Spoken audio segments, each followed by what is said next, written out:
প্রধানমন্ত্রীর ছবিতে আগুন জ্বালিয়ে প্রতিবাদে গ্রেপ্তার যুবক। শুক্রবার শিয়ালদাহতে ককরোচ জনতা পার্টির আন্দোলনে গিয়ে গ্রেপ্তার বারাসাতের বাদুর ছেলে সৌমিক চ্যাটার্জি। প্রধানমন্ত্রী নরেন্দ্র মোদীর প্রতীকী ছবিতে সিগারেট জ্বালিয়ে ছবি সোশ্যাল মিডিয়ায় পোস্ট করতেই গ্রেপ্তার। আর সকালে সৌমিক চ্যাটার্জির বিরুদ্ধে বিজেপির তরফে বারাসাত থানাতে অভিযোগ দায়ের করা হয়। অভিযোগের ভিত্তিতে বারাসাত থানার পুলিশ সৌমিক চ্যাটার্জিকে গ্রেপ্তার করেছে। আজ তাকে বারাসাত আদালতে তোলা হয়। সৌমিক চ্যাটার্জির বাবার দাবি, ছেলে যা করেছে অন্যায় করেছে, আইন যা শাস্তি দেবে তাই মাথা পেতে নেবে। ব্যুরো রিপোর্ট, আমডাঙ্গা বার্তা। প্রথমেই দেখলাম ছবিটা যে আমাদের প্রধানমন্ত্রীর ছবি পোড়াচ্ছে একটা ছেলে, যে নিশ্চয়ই একটা জিহাদি কিংবা অন্য কিছু না। এটা এসে দেখি আমাদের ওকে আটক করেছে, কিন্তু বাইরে রেখেছে। কী কারণে এটা হলো? পশ্চিমবঙ্গের মতন একটা রাম রাজত্বর জায়গা হয়ে আজকে এই কার্যটা কেন করলো সেটা আমি জবাব চাচ্ছি। কেন এটা হচ্ছে? থানায় আমি এসছি, কমপ্লেন নিশ্চয়ই হয়েছে, তার জন্য আটক করেছে, কিন্তু তাকে বাইরে রাখা কেন হয়েছে? টাকা হয়নি কেন? তার জবাব চাচ্ছি আমি, পুলিশ প্রশাসনের কাছে জবাব চাচ্ছি। আমার নাম অনুশ্রী বৈদ্য, মণ্ডল 3, মহিলা মোর্চা। আমার ছেলে অত্যন্ত আপত্তিকর একটা পোস্ট করে ফেলেছে। কেন করেছে? আমার ফ্যামিলিতে এই জিনিস আমরা কোনোদিন আশা করিনি, ভীষণ দুর্ভাগ্যজনক।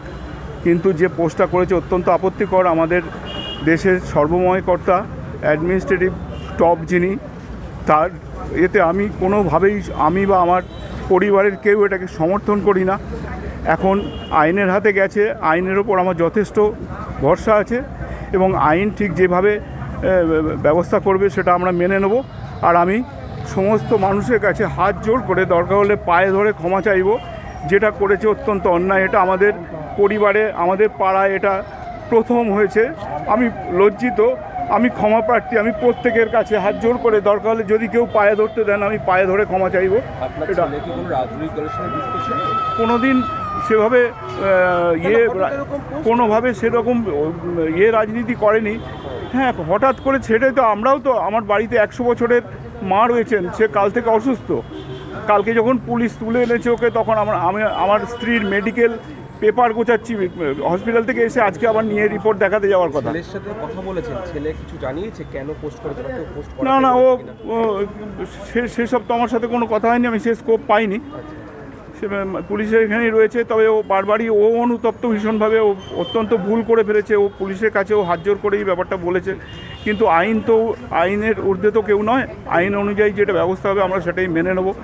এবং আমরা, সৌমিক চ্যাটার্জি আমার ছেলের নাম, আমার নাম সুব্রত চট্টোপাধ্যায়। উনি কালকে ককরোচ জনতা পার্টির হয়ে শিয়ালদায় আন্দোলনে গেছিলেন। উনি কোনো ছাত্র নন, ঠিক আছে? উনি হচ্ছে দেশদ্রোহী। তার প্রমাণস্বরূপ, উনি যে দেশদ্রোহী তার প্রমাণস্বরূপ উনি আমাদের দেশের প্রধানমন্ত্রী মাননীয় নরেন্দ্র মোদীজির ছবিতে মানে বিড়ি বা সিগারেট জাতীয় কিছু দিয়ে জ্বালিয়ে দিচ্ছে। সেই ছবি উনি ফেসবুকে পোস্ট করেছেন, ঠিক আছে? তা উনি যে কট্টরভাবে দেশদ্রোহী, সেই ব্যাপারে আর কোনো আমাদের ব্যাপারে মানে অনিশ্চয়তা নেই। তো সেই বিষয়ে কালকে বারাসাত থানায় জানানো হয়েছিল, ওনাকে অ্যারেস্ট করে আনা হয়েছিল এবং আজকে আমরা কমপ্লেন জমা করেছি। বারাসাত থানা সেই কমপ্লেন রেজিস্টার করেছে এফআইআর হিসাবে। এখন যা হবে আইনানুগ। কালকে আন্দোলনে উনি সামিল ছিলেন। এই দেশদ্রোহীরাই তো সামিল হচ্ছে। ওখানে তো ছাত্র আন্দোলন নয়। ছাত্র কতজন ছাত্র আছে আপনি দেখুন না আন্দোলনকে গিয়ে। সে দিল্লি বলুন আর কলকাতায় বলুন, ছাত্রদের নামে এটা একটা ভয়ঙ্কর প্রোপাগান্ডা তৈরি হচ্ছে দেশব্যাপী। আমি অনির্বাণ বিশ্বাস, বারাসাত মণ্ডল 3-এর সভাপতি।